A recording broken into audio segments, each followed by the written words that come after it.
Hey guys, it's Chelsea with Austin Underground. I'm sitting here with Jack Garratt. How are you doing? I'm alright, I'm okay, I think. You think? What? I'm still trying to figure out where I am. I know I'm in Austin. I know I'm at Austin city limits. That's all the information I have at the moment in my head, which is good. It's great. I like that. I like that my life is a series of and then moments. It's great. I think a lot of people can relate to that feeling. Yeah. Right, yeah. How's the heat treating you? It's okay. We were just briefly talking about this. I may have overcompensated with my outfit today. But when you look as good as this, can you ever overcompensate? Hey! I don't think I look that good. I don't know where that came from. That's not me. That's not me. You look great. All right, so I guess we'll go ahead and start talking about your music. Yes. So your debut album, Phases, is out. Yeah, Phase, sorry. No worries. Talking about phases later, phases in life. Is that where you got it from? Kind of. It's more the record to write it, to produce it, to mix it, to piece it together took up to 4 years. And it deals with like lyrically and kind of thematically deals with a very strange part of my adolescence where I was kind of coming to terms with the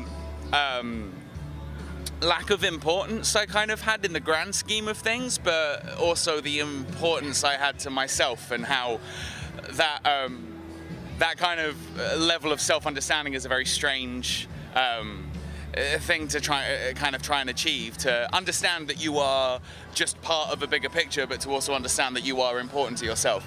And the album kind of talks about that and deals with that part of my life. It being called Phase kind of lends itself to the idea that every moment like that in life has a beginning, it has a middle, it has an end, and then the next thing happens. Like, though you can feel like you're stuck inside a moment forever, you're only ever in it for a moment. So you can kind of keep going. Right. Yeah. You're still really young to be already thinking that way. Yeah, I guess. Turning 25 in 10 days, so wow. 9 days. I just 9 days. 24, so we're Hey. both getting old. And apparently all of our star signs have changed recently, which I've read about somewhere. Oh, really? Yep. So I think I'm now something else. I'm not a Libra. Yeah, there's a brand new one because everything's changed, and so I'm not a Libra anymore. I'm something else. Well, I'd better still be a Cancer, because I've been a Cancer my whole life, and it'll mess up my whole vibe if I'm something else. And that's it. Right. Ain't no NASA gonna tell me otherwise. So I've read a little bit about your background. What do you think is, talking about phases of your life, what do you think has been your favorite phase, or to you the most important and most educating phase? Probably the one I'm kind of in. Like, the great thing about it is that, like, I don't know, I used to kind of think of my life so far in like segments. So like me as a baby, or me as a toddler, or me as a teenager kind of thing. But the thing I love about looking at life in the way I kind of look at it now is like the phases, the moments of it, the segments of it can overlap, and they can start from whenever and end from whenever. They don't just have to like stop and start at the same place, and an old one ends and a new one begins kind of thing. Like, that can always overlap. So the one I was talking about earlier, the last 4 years of making this record, has overlapped into this part of my life that I'm living right now, which is a time that I'm really, really enjoying, simply because I'm learning so much every day. Like, I get to travel around the world and share the music I make with, hopefully, people who want to listen to it. And what's amazing about that is I enjoy it, but I also every now and then don't. And that's been a really interesting kind of thing to experience, is the ups and downs of having the opportunities that I have, and feeling guilty ever about thinking badly about it, but then feeling elated every time I realize how lucky I am. So like, just kind of, that's one example of 1,000 things that happen every day when I'm kind of lucky enough to be able to come and do what I do. Yeah. And so we're a college TV program, so you went to college, right, briefly? Yeah, for about a day. And then I read you kind of had like a existential crisis. Yeah. I feel like that's a very common thing, especially among people our age. Yeah. How did you get through that? Like, do you have any advice for other people trying to deal with that kind of thing? I got through it well. I mean, I'm still going through it, but I think that's kind of the point. I realized I'd never get through it, and so instead I decided to do things that felt right to help deal with it, rather than, you know, try and... I think, you know, part of being alive is not knowing how you are alive. And that's just a fun question. But that's the thing, it's turning that from being the thing that keeps you up at night to the thing that sends you to sleep, the thing that calms you rather than the thing that stresses you out. And one of the first decisions I made actually to kind of deal with all that was I dropped out of university. So that's my message to everyone who's watching this. Just drop out. Bless you. Just drop out. Just be done with, no. Like, the minute I said to myself, maybe I should drop out of university, I'd done it. Like, I knew that was exactly what was going to happen. I was just kidding myself if I ever thought I'll just do it for another week. Like, at that age, in your early 20s, in your mid-20s, like, you should listen to yourself a lot more than you do. Like, I definitely found that for myself. I didn't credit my instincts enough. Even though they led me to where I was, I didn't trust them, and I needed to trust them, and so I did. I dropped out of uni, and that was about 4 years ago, yeah. And now, you're Jack Garratt, right? Who's the that big guy? musician. I don't know, but I want to be friends with him, right? Over here. Hey. Hey, raise Listen your to hand. these Okay, so moving on Yeah. to happier and more fluffy topics. Fluffy topic. You play a lot of instruments. Do you have a favorite?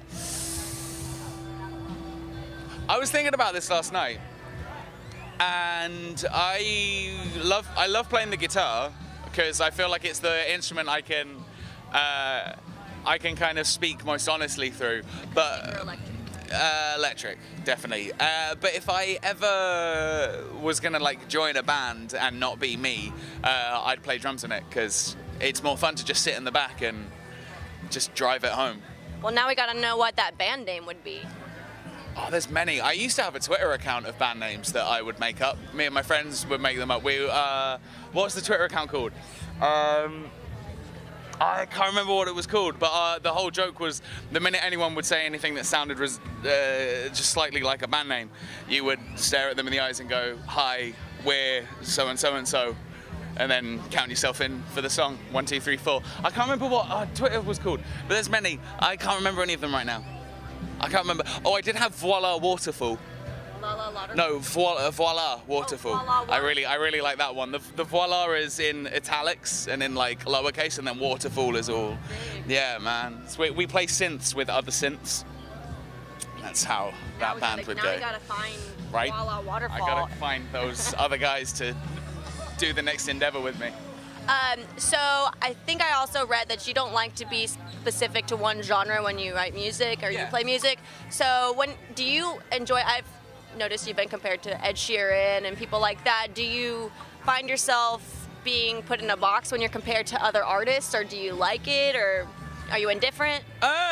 No, I think at one point in my life I may have been indifferent to it, but that was probably when I was still trying to figure out exactly what I was doing. But now I can kind of say with confidence, I actively disagree with people when they compare me to artists. In the same way, like, I would actively disagree if you tried to compare any artist to any other kind of artist. Like, we all take inspiration from places and from music that we admire, but I always find it really funny when I would get compared to artists I've never listened to, because that for me kind of just like defeats the whole point of then collecting all of those artists and putting them into one genre, especially if some of those people have never heard of each other. It just kind of shows that music is such a great and powerful thing that you can kind of achieve the same answer by going a different route. So like, for example, I've never listened to an Ed Sheeran record all the way through, and I get compared to him all the time. I've never listened to like an Imagine Dragons record all the way through, but apparently I've been compared to them before.